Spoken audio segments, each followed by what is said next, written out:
Hello dear student, welcome to our education platform five engineers point में आप सभी लोगों का बहुत बहुत स्वागत है। आप स्ट्रक्चर पढ़ने जा रहे हैं, स्ट्रक्चरल एनालिसिस या थ्योरी ऑफ स्ट्रक्चर जिसे कहते हैं, आप पढ़ रहे हैं, है ना। स्टैटिक इंडिटरमिनेसी, काइनेमेटिक इंडिटरमिनेसी क्या होता है। उसके बाद में आप लोगों ने देखा कि आपका स्ट्रेन एनर्जी क्या होता है, इसके बारे में आप लोगों ने पढ़ लिया, ठीक है, समझ भी लिया, ठीक है।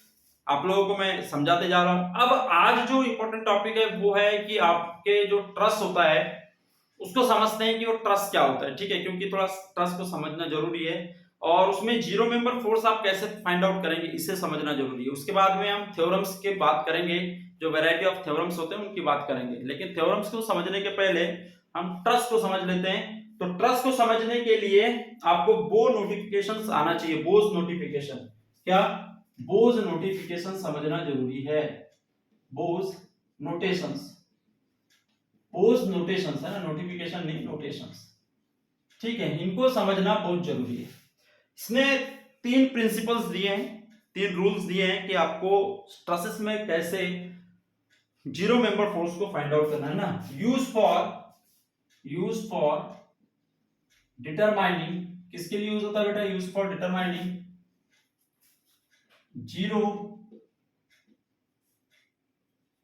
जीरो फोर्स मेंबर्स, जिन मेंबर्स में जीरो फोर्स है उनको डिटरमाइन करने के लिए आप इसका यूज करते हैं, ठीक है।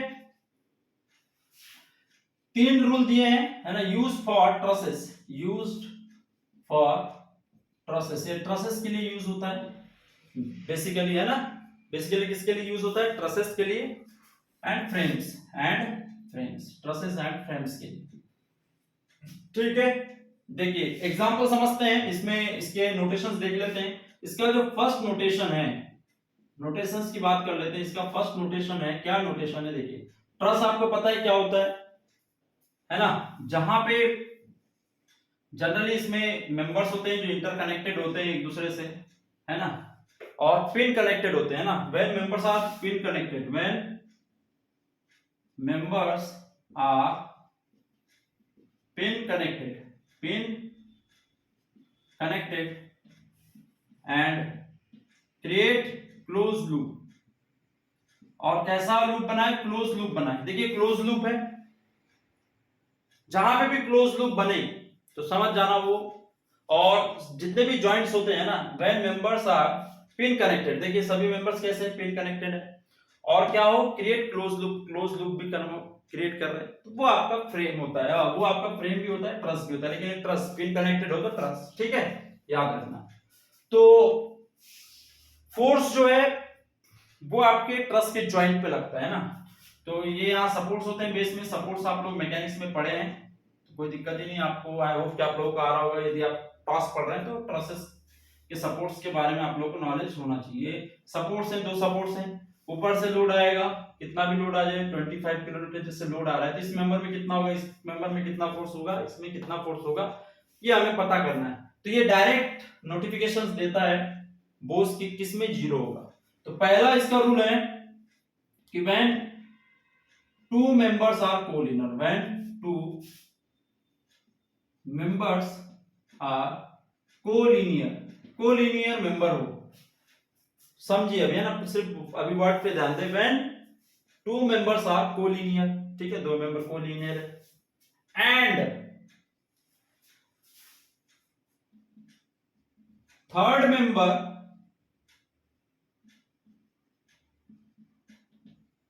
join them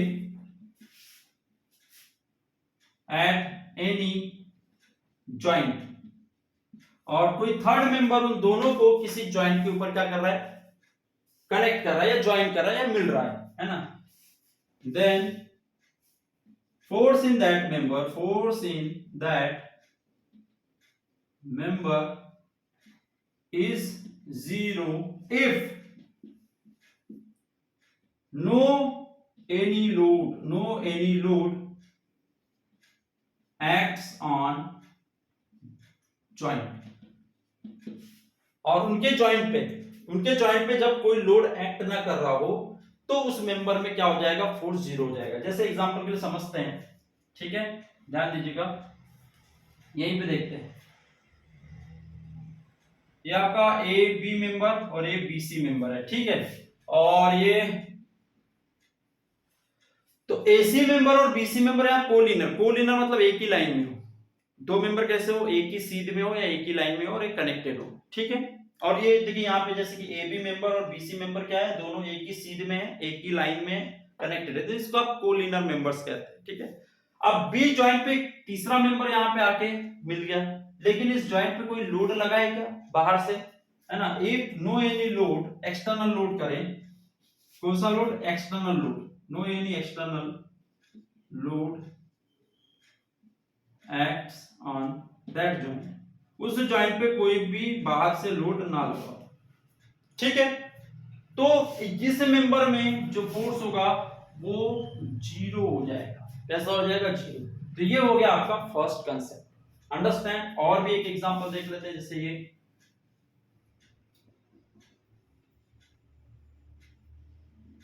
ठीक है, देखिए ये मेंबर है बीसी और ये सीडी, तो बीसी मेंबर और सीडी मेंबर कोलिनियर है, और ये एफसी जो मेंबर है वो कैसा है, यहाँ पे आके मिल गया है, या बोलना चाहिए इसमें ये मेंबर और ये मेंबर कोलिनियर है ना, और इनके आपके यहाँ पे मिल गया है, लेकिन इस जॉइंट पे कोई भी फोर्स नहीं लगा है ना, तो ये मेंबर कैसा हो जाएगा, जीरो। मतलब जीरो का मतलब उसमें फोर्स ही नहीं रहेगा, तो जिसमें फोर्स नहीं होता उसको हटा दो, उसको डमी मेंबर भी बोला जाता है एक तरह से, क्या, डमी मेंबर, ठीक है, याद में रखना। तो ये हो गया फर्स्ट कंसेप्ट, अब डायग्राम बनाने समझ गए होंगे, ठीक है। नेक्स्ट पॉइंट नोटेशन पे मैं बात करने जा रहा हूं, आप इसे वीडियो को पॉज करके लिख लिया करें, है ना, काफी इंपॉर्टेंट है। दूसरा जो नोटेशन है इसका वो क्या है कि जब दो मेंबर कनेक्टेड हो, क्या हो, when two members are connected, when two members are connected on joint, connected on joint on any joint, only two, है ना, when only two, when only two, when only two, सिर्फ दो, when only two members are connected on any joint and no any external load acts on that joint, और उस joint पे कोई भी external load act नहीं कर रहा है, समझ में आ रही बात, तब उन दोनों फोर्स में क्या होगा, फोर्स दोनों मेंबर में फोर्स जीरो होगा, then force in both members then forces in both members are zero, ठीक है। जैसे कि एग्जांपल के लिए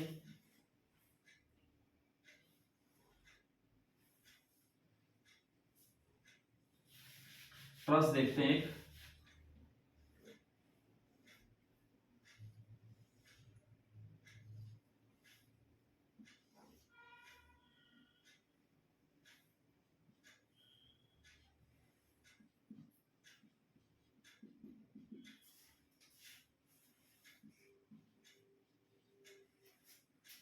यहां पे कौन सा जीरो का, दो मेंबर देखिए यहां पे कनेक्टेड है ना, इस जॉइंट पे, और देखिए इस जॉइंट पे कोई फोर्स भी नहीं लगा, तो इस मेंबर में और इस मेंबर में फोर्स कैसा हो जाएगा, जीरो, यही बोला गया है, ठीक है। बात समझ में आ रही है, कोई दिक्कत है इसमें, कोई परेशानी नहीं चाहिए। और एक एग्जांपल देख लेते हैं, देखिए बड़ा सा एक एग्जांपल देते हैं लोग,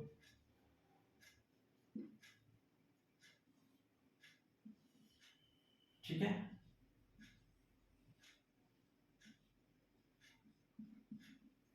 यहां पे देखिए दो मेंबर कहां कनेक्टेड है, यहां पे दो मेंबर कनेक्टेड है इस जॉइंट पे और इस जॉइंट पे, तो इसमें भी जीरो हो जाएगा, इसमें भी जीरो हो जाएगा, इसमें भी जीरो हो जाएगा, इसमें भी जीरो हो जाएगा, इस मेंबर में, इस मेंबर में, इस मेंबर में, इस मेंबर में फोर्स कैसा हो जाएगा, जीरो हो जाएगा। तो सेकंड नोटेशन आपको समझ में आ गया होगा, कोई दिक्कत है, मैं इसे क्लीन कर रहा हूं, आप लोग वीडियो को पॉज करें, देखें, ठीक है।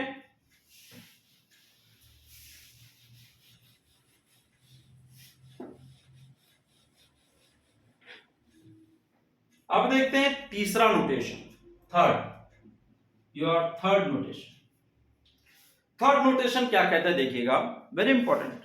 थर्ड नोटेशन क्या है कि जब आपका मेंबर हो, है ना, और किसी मेंबर पे एक्सियल, डायरेक्ट एक्सियल फोर्स काम कर रहा है ना, तब क्या होगा, है ना, when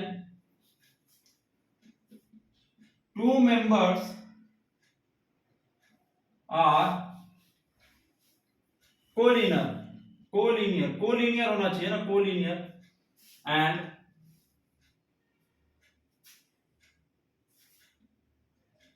axial force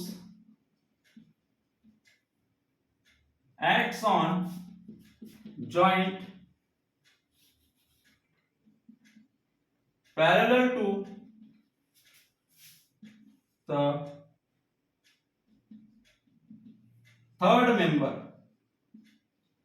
and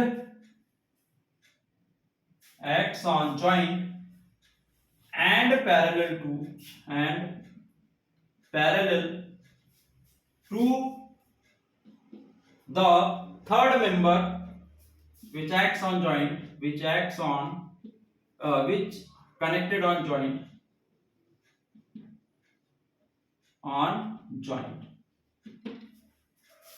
then total force shear by this member, मतलब कि दो मेंबर कोलिनियर है और जॉइंट पे जहां पे भी कनेक्टेड हो रहे हैं उस जॉइंट पे क्या है, कोई फोर्स, एक्सियल फोर्स काम कर रहा है। वो एक्सियल फोर्स इसलिए क्योंकि वो पैरेलल फोर्स है किसके, किसी थर्ड मेंबर के। जैसे कि एग्जांपल के लिए देखिए, ये अभी मैंने बताया था एक मेंबर, है ना, एक ट्रस बताया था, यहाँ पे एक देख लीजिए, ये है, तो यहाँ पे ये कनेक्टेड है, यहाँ पे कनेक्टेड है, यहाँ पे ये देखो दो मेंबर है, ये दो मेंबर क्या हो गए, कोलिनियर, और इसी के ऊपर एक ऐसा पी लोड लगाया तो इस मेंबर में भी कितना हो जाएगा, पी फोर्स हो जाएगा। ये यदि बीसी मेंबर है तो फोर्स इन बीसी मेंबर क्या हो जाएगा, पी हो जाएगा डायरेक्ट। समझ में आ गई बात, इस तरह से। और एग्जांपल देखते हैं, जरूरी नहीं कि दो ही मेंबर, ये दो मेंबर कोलिनियर हो, ऐसे भी हो सकता है, ध्यान दीजिएगा इधर, इस तरह से भी हो सकता है।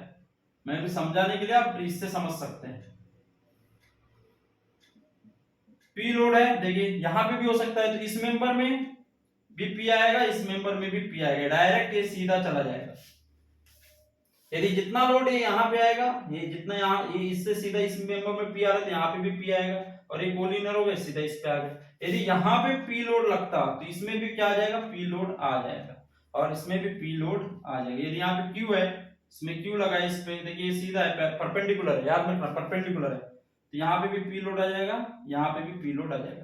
कुल मिला के परपेंडिकुलर होना चाहिए, है ना। जो ये वाला जो मेंबर है इस लोड के परपेंडिकुलर, यहाँ पे भी देखिए इस लोड के परपेंडिकुलर है ना, तो समझ में आ गया। आप समेशन ऑफ वर्टिकल फोर्स से भी कर सकते हैं, आप summation of vertical force is equal to 0 से 20 जॉइंट पे, इस जॉइंट मान लीजिए सी, ये सी जॉइंट पे कर सकते हैं, एट सी जॉइंट पे ले ले एट सी, तो क्या हो जाएगा, इसमें फोर्स आउटगोइंग दिखाते हैं, हमेशा जॉइंट पे आउटगोइंग दिखाना पड़ता है ना, तो ये एफ सी से किसकी तरफ, सी से बी की तरफ, है ना, तो एफ सी बी बराबर upward is equal to downward, P आ गया, upward is equal to downward, जहां पे भी जॉइंट को यहां रिजॉल्व करने की जरूरत ही नहीं है, अपवर्ड बराबर डाउनवर्ड, तो इस तरह से यहाँ पे पूरे पॉइंट्स में निकाल सकते हैं। अंडरस्टैंड, आई होप कि आप लोगों को समझ में आ गया होगा। तो ये हैं आपके 3 बोस नोटेशन जो बड़े इंपॉर्टेंट थे, आप लोगों को आने चाहिए, ठीक है। मैं कुछ एक दो न्यूमेरिकल देता हूं, आप लोग यहाँ पे फाइंड आउट करके देखिएगा, है ना। मैं कुछ न्यूमेरिकल देता हूं, यहाँ पे आपको जीरो मेंबर फाइंड आउट करना है। क्या फाइंड आउट करना है, जीरो मेंबर फाइंड आउट करना है। 50 किलो न्यूटन लगा है, आपको जीरो मेंबर फाइंड आउट करना है। इसमें कितने जीरो मेंबर फाइंड आउट कर सकते हैं, वो एक क्वेश्चन, ये क्वेश्चन नंबर 2, 2 क्वेश्चन दे रहा हूं, आपको जीरो मेंबर फाइंड आउट करना है।